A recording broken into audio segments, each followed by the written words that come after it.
All right, I can still hold up my end of the bargain. All right, let me show you a good time tonight. Helluva Boss is experiencing a resurgence after releasing a new trailer, a short introduction of a new character, and the next episode in the second season. The full moon heavily emphasizes the primary romance between Stolas and Blitz. The episode showcases their hopes, desires, and fears, only to end with a heartbreaking breakup scene between them. Stolas and Blitz's relationship has grown and changed throughout 2 seasons, and now that they've reached a standstill, fans worry about what may happen next.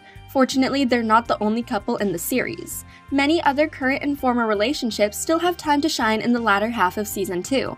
In today's video, we're speculating about some of the history between the other couples, including how they met. So I'm taking Millie to Ozzy's in the Lust Ring.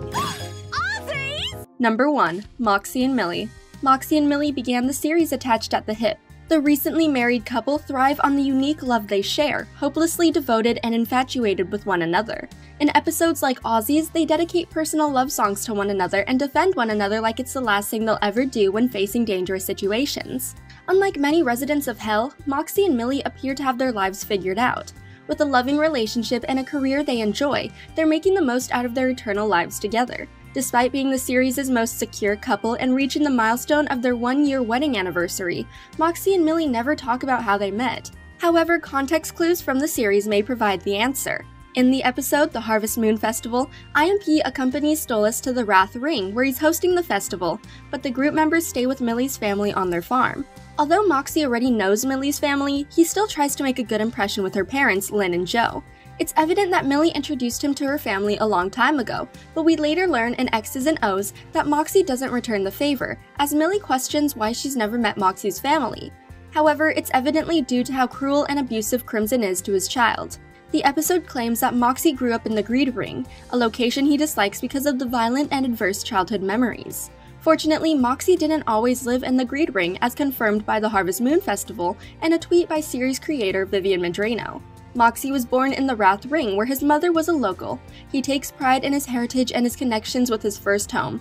Therefore, Moxie may have returned to Wrath after leaving his father and the family business behind, where he could have met Millie for the first time. The couple may have started dating while living in the Wrath Ring before moving to Imp City together.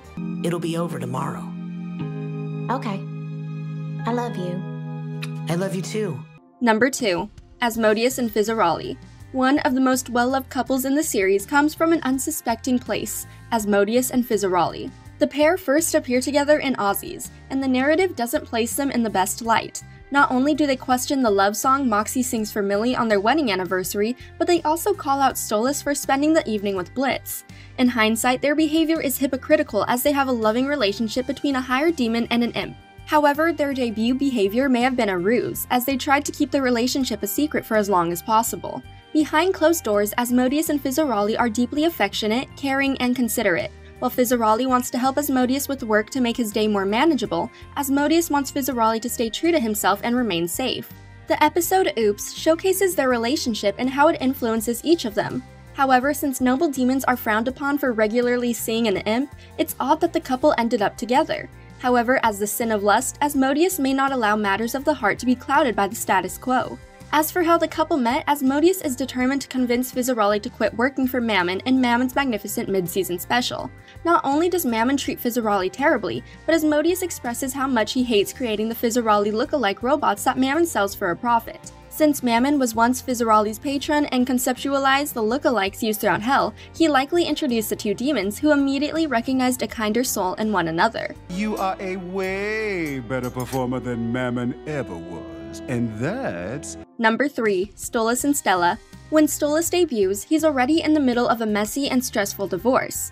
While he tries to make the situation as peaceful as possible, he and Stella can't help fighting like cats and dogs.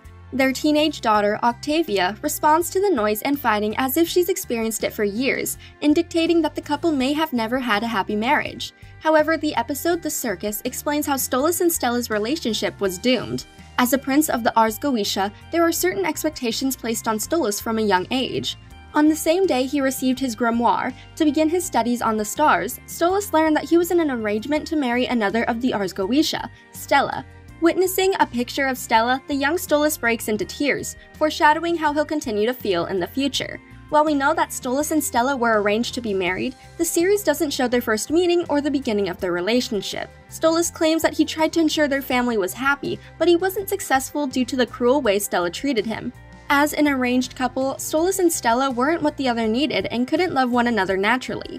That authenticity is why Stolas falls in love with Blitz. Their relationship makes him feel wanted. However, Stolas and Stella entered their marriage knowing the expectations as they were only wed to have a prospective heir to the throne. The pressure of having Octavia may have weighed heavily on the new couple when they were first married, and the stress of their situation may have set the tone for their continued relationship. And the only thing the Goetia family wanted from our marriage is already 17, so it's over. I'm done. Number 4. Beelzebub and Vortex.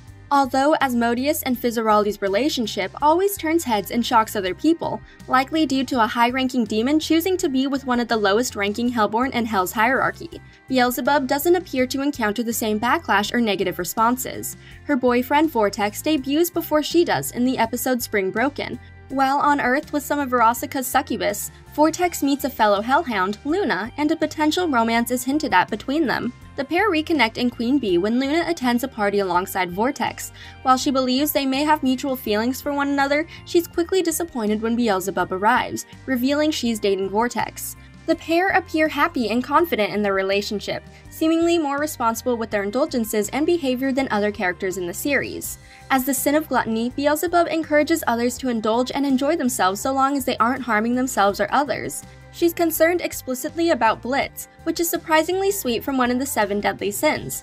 Her attitude is meant to resemble a more peaceful young party girl, as Madrano and other series' creatives describe. That alone sets her apart, which may be why Vortex felt drawn to her. Beelzebub may have given up on the old expectations placed upon her and her fellow sins, allowing herself to live and love freely, including having a relationship with Vortex. With other sins yet to debut, Beelzebub and Asmodeus may have to team up or defend their loved ones against their more conservative and reserved sins. In doing so, Beelzebub could reveal how she met Vortex and why they were drawn to one another in the first place, proving why they deserve to be together and defending the choice to live among lesser demons. Romances like this, where couples come from different social classes and situations, provide the perfect opportunity to reshape Hell's rules, regulations, and social expectations. I love that that's the first thing you say to me. You don't give a shit how freaky you come off, and that's... With so many unique and complex relationships in Helluva Boss, there's plenty of potential for where they can go and how they'll impact the series moving forward. Fans would love to learn about fan-favorite couples like Moxie and Millie or Asmodeus and Fizzaroli. Where Stolas and Blitz may struggle to reconnect with one another, the other characters in the series have time to grow and become some of the best parts of the story so far. Hopefully, future episodes will dive into their origins and tell us more about how they came together. It's celebrated by a very charming little festival with the locals. Thanks for watching. If you enjoyed this video, hit that like button, subscribe to our channel, and turn on notifications to stay updated on our uploads. Yeah, well, I've been planning it for quite a while. Moxie!